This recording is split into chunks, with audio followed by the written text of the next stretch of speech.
Hello बंधुरा अस्सलाम वालेकुम। सब लोग कैसा है? ठीक है। आज हम लोग राक महल का तरफ जो माटा उसमें हम लोग 300 दरम का के लिए लिया था। 300 दरम डाल के गेम खेलने के लिए टूर्नामेंट का मैच है। वो टूर्नामेंट में हम लोग इंशाल्लाह जीत भी गया था। हम लोग 193 मारा था। वो लोग भी 100 तक नहीं किया लग शायद। तो इंशाल्लाह गर्म ही ज़्यादा था। 5 बजे से हम उधर 5:40 में ऐसा गया था। 6 बजे से मैच चालू हुआ। इंशाल्लाह बहुत गर्म ही था आज। बहुत गर्म ही था। ह्यूमिडिटी ज़्यादा था। ये हमारा सानी है। सानी बार बार कैमरा का सामने क्यों आता है हमको मालूम नहीं पड़ता है। लेकिन हमारा पूरा बंदा उधर खड़ा है, वो कैमरा का सामने आ जाता है कैसा भी। तो आप लोग कैसे हमारे लिए दुआ करने का। इंशाल्लाह हम मैच तो जीत गया कैसा भी। गर्मी का टाइम में भी जीत गया। तो हमारा और भी मैच बाकी है। इंशाल्लाह देखेगा कैसे जाएगा वो, कैसा गर्म कमती होएगा।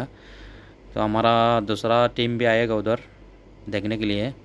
वो भी जीत गया मैच। वो लोग भी अभी आ रहे हैं इंशाल्लाह देखने के लिए। তো সবাই আমাদের জন্য দোয়া করবেন, ভালো থাকবেন। আমাদের ম্যাচটা প্রত্যেক সপ্তাহে ভালোভাবে যাই, ভালোভাবে খেলতে পারি। তো আমাদের জন্য দোয়া করবেন। ইনশাল্লাহ দেখা যাক কী করা যায়। আসসালামু আলাইকুম, খুদা হাফেজ। আমাদের আমির বদ্দা কোথায়? আমাদের আমির বদ্দা আজকে পানি দিতে দিতে মরে গেছে। এর জানটা কালাস হয়ে গেছে আজকে আমিরের।